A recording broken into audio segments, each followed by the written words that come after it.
आप मुझे बताओ, आप कौन सी जाति के हैं? अगर मैं दलित नेता हूं तो आप अपनी जाति बताओ, फिर मैं आपको वही पत्रकार बताऊंगा। नाम बताओ अपना। नरेंद्र भीखूराम जैन साहब, जब मेरी इनसे बात हुई, इन्होंने मुझसे एक ही बात पूछी और मैंने इनसे कहा कि इंसानों में जाति नहीं होती, जाति जानवरों में होती है। युवा दलित नेता चंद्रशेखर आजाद रावण लखीमपुर खीरी के मसले पर काफ़ी ज़्यादा गुस्से में हैं और इस गुस्से में ही आप कह रहे हैं कि आप 7 दिन के बाद जो है घेराव करेंगे पीएम आवास का।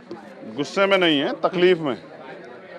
और किसान, युवा दलित नेता से बेहतर आप कहते हैं कि किसान का बेटा नाराज है तो वो उसका होना लाजमी है, क्योंकि उसके परिवार में कत्ल हुए, उस अन्नदाता का कत्ल हुआ है जिसकी वजह से चंद्रशेखर रोटी खाता है।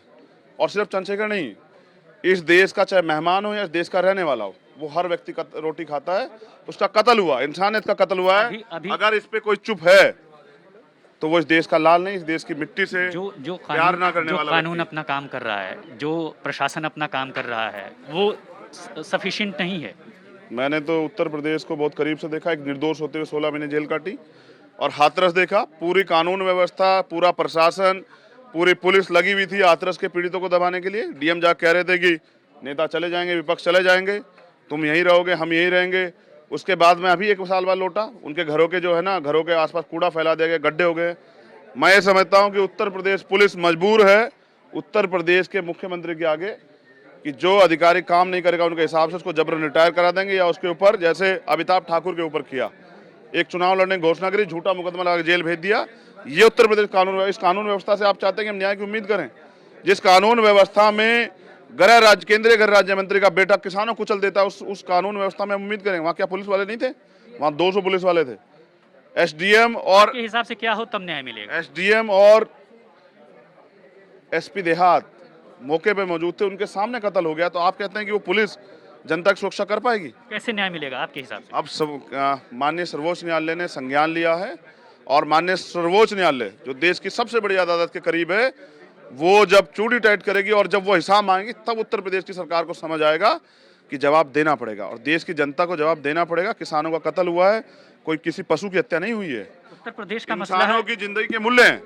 रावण जी, उत्तर प्रदेश का मसला है और उत्तर प्रदेश में आप बहुत ज़्यादा ताकतवर तरीके से उभर रहे हैं। विपक्ष को एक नया चेहरा भी मिल रहा है, खासकर दलित के रूप में। क्या कहेंगे, जो बीजेपी बार बार कहती है कि ये किसान आंदोलन है, विपक्ष का खड़ा किया हुआ है, विपक्ष रोटियां सेक रहा है। बीजेपी की कथनी और करनी को पूरा देश देख रहा है, और दुनिया में जितनी बदनामी वर्तमान के प्रधानमंत्री ने करवाई, इतनी कभी नहीं हुई। मैं ये समझता हूं कि किसानों के खिलाफ जो कानून है, जिसके लिए किसान विरोध कर रहे हैं, वो विपक्ष तो नहीं लाया है, वो तो देश की ये सरकार लाई है। और किस दम पे लाई है आपने देखा? उसके अलावा जो भी चाहे निजीकरण का वो लाया, किस तरह लाई है, मार्शल खड़े कर करके। मैं ये समझता हूं कि किसान हक की लड़ाई लड़ रहे हैं और देश किसानों के साथ। आखिरी सवाल ले लेते हैं, जो विपक्ष है, विपक्ष को और ताकतवर बने, क्योंकि विपक्ष बिखरा हुआ है, कुछ ही महीनों में चुनाव आने वाला है। ऐसे में क्या ओवैसी साहब से आपका गठबंधन होगा?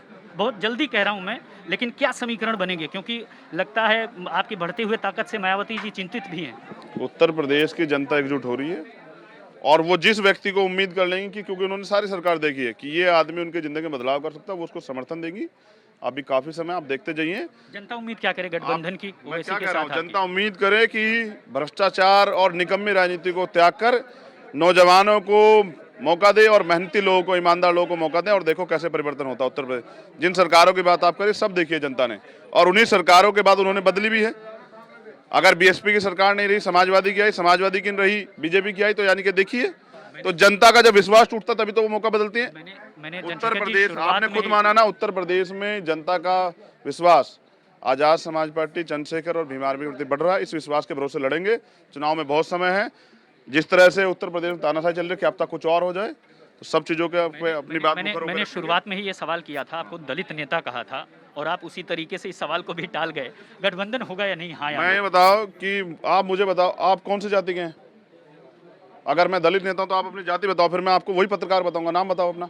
मेरी कोई जाति नहीं, इंसानियत ही मेरी जाति है। इंसानियत एक, मैं इंसानियत की बात करता हूं, मुझे दलित नेता बता रहे हैं, मैं आपकी जाति पूछ रहा हूं, तो आप घूम रहे हैं। आप अपनी जाति बताओ, मैं उसी जाति का पत्रकार आप कहूंगा, आपको पता लग जाएगा कि आप क्या सवाल मुझसे कर रहे हैं। समीकरण का ध्यान नहीं रखते मतलब। मैं नहीं समीकरण का, मैं इंसान की एक, ये जो नरेंद्र भीखूराम जैन साहब, जब मेरी इनसे बात हुई, इन्होंने मुझसे एक ही बात पूछी और मैंने इनसे कहा कि इंसानों में जाति नहीं होती, जाति जानवरों में होती है। और इसी बात से प्रभावित होकर थोड़ी देर पहले जाति जनगणना की भी आप बात कर रहे थे, उस पर दुहाई दे रहे थे कि होनी चाहिए। ये संविधान में है जातिगत जनगणना। देखो, मतलब एक बांटा तरफ हमने जनगणना नहीं का है। विरोध और दूसरी तरफ अगर अच्छा, कोई दलित जाति कह का दे तो मैं क्या कह रहा हूँ, गर्व घमंड थोड़ा कर रहे हैं इस बात का।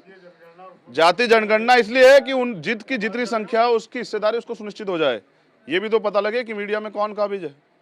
ये भी तो पता लगे कि दलित समाज के जिनकी आप जिक्र कर रहे थे उनके कितने एंकर हैं मीडिया चैनल में आज तक में। अब विषय लग रहा है मुझे बदल रहा है। आपने बदल दिया।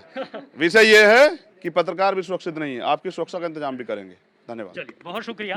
और साफ तौर पर अपने पत्ते तो नहीं खोले, लेकिन कहा जरूर कि जो सरकार है उसे बदलने का काम करेंगे। कैमरामैन अंकित सिंह के साथ राम किंकर सिंह, दिल्ली।